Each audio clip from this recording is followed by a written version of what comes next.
Good afternoon, all. CamelbackTrading.org coming to you this Tuesday afternoon, June 29th, and we are looking at Window Traders Market Profile.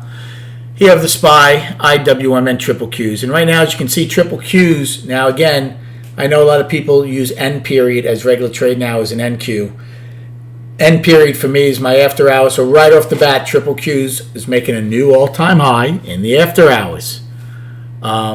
They go out 7 wide, afternoon pullback low in K. Russell goes out with a trend day down, believe it or not. They hold one small set of single prints in J, so we'll treat that as a double distribution day.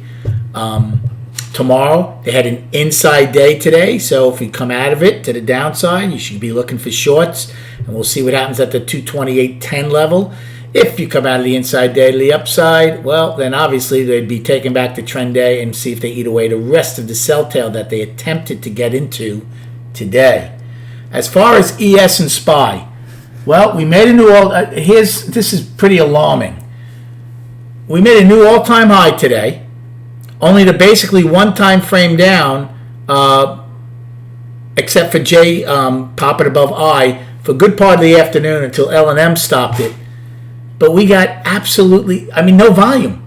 We're at 34.2 million with the after hours. We're going to do under 40 million shares. This is a full trading day. So not only are higher prices cutting off volume, but today when they attempted to push down, some of these time frames were less than 1 million shares.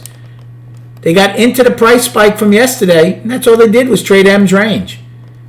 No volume whatsoever. No tempo by either side. We do have the end of the quarter and half year tomorrow, and we do have non-farm payrolls Friday morning. But we also have a 3-day weekend coming up again, which a lot of people turn to at least a 4-day weekend. So summer trading right now is here. So, I had a decent day today. I only did 3 trades today. And I missed the big one I should have taken in C initially. So my first trade wasn't until C period. I was said to the room, until they prove they can go trend, I will be fading new highs or lows. Well, they took out A's high in C, didn't get much, didn't pull the trigger right away. And then it came in and never really gave me a great opportunity. When it went back up, I only took a 20 put play of the 430 puts, but I got paid for it.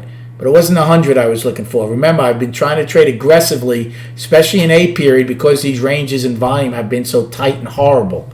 I did take a large call play in G when we got below E's high, low, couldn't get anything for it. I took 100 of the 426 calls, and it turned out to be a good trade. I took off the rest of them right when we got above an H above G's high.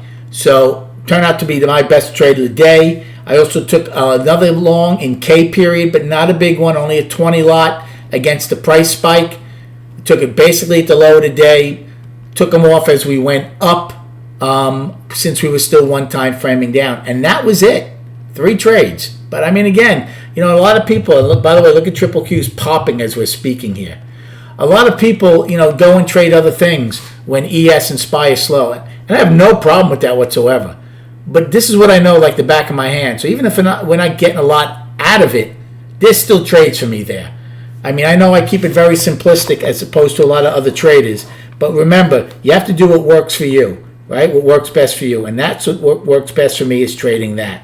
So the only other thing I was looking to do, because we were doing nothing, is in A period. If A had pushed down more in Triple Qs, I was going to take a long against that lowest accepted price and half back. I didn't like how small the gap was. I thought it would get filled. That's why I didn't look for a long in A period right away. If they would have filled the gap and that's all they would have gotten, I would have taken a long in A. Destinations for tomorrow. Only 2 on the upside. I'm using H just as a reference point as an afternoon rally high since we only finished 8 wide. Afternoon rally high 428.07, and then today's high 428.56, which is an all-time high. There's a little bit of excess. Is it enough? I don't know. It's only 16 cents, but we'll see. The fact that Russell still has an overnight all-time high and now Triple Qs do, I don't think we're done on the upside yet in SPY. Right? For the downside, we have today's low of 427.13. Then we don't have anything until we get more MGI until yesterday's low, which was a poor low of 425.89. Then we have 425.55 daily low, 425.13.11 wide from the 24th, 424.62 daily low, filling the gap at 424.05 from June 24th, a 57-point gap. And then on the chart, we'll just show you SPY. 1 day to go in a month, one time frame it up 8 months, just incredibly healthy. Weekly, up. Are we getting distance away? Not as much as you'd like, but we are getting a little distance away. Not a lot, but it's up. And the daily, one time framing up now for 7 days? 7 days.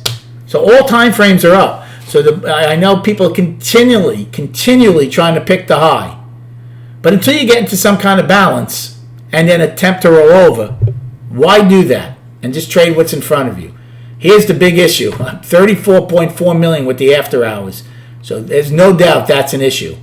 But it's only one part of the equation. At some point, it will come to fruition if we don't get another time frame to bolster these moves up. And we'll wipe out all these daily lows. But until we get some more MGI telling us that's in the cards, just keep trading what's in front of you. Hope you had a great day trading. Have a lovely evening. And we'll speak prior to the opening tomorrow.